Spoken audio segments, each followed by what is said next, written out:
Paragraph پھل۔ اللہ تعالیٰ نے اپنی مخلوقات پر بے شمار احسانات کیے ہیں جن کو شمار کرنا ہمارے لیے ناممکن ہے۔ انسان کے کھانے کے لیے اللہ تعالیٰ نے مختلف قسم کا اناج، دالیں، سبزیاں اور گوشت پیدا فرمایا ہے۔ اس کے ساتھ ساتھ انسان کی صحت کو برقرار رکھنے اور اس کی جسمانی ضروریات کو پورا کرنے کے لیے پھل بھی پیدا فرمائے ہیں۔ پھلوں میں بہت سے ایسے وٹامن پائے جاتے ہیں جو انسانی صحت کے لیے ناگزیر ہیں۔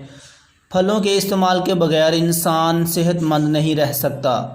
انسان کی متوازن غذا میں پھلوں کا بھی شمار ہوتا ہے۔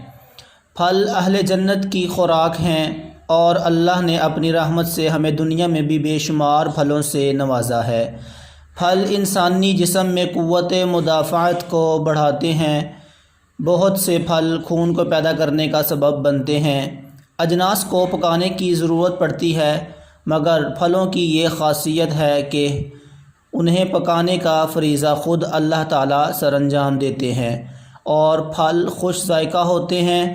قرآن میں بھی اللہ تعالیٰ نے بہت سے پھلوں مثلاً انار، انگور، کھجور، کیلا اور انجیر وغیرہ کا ذکر کیا ہے۔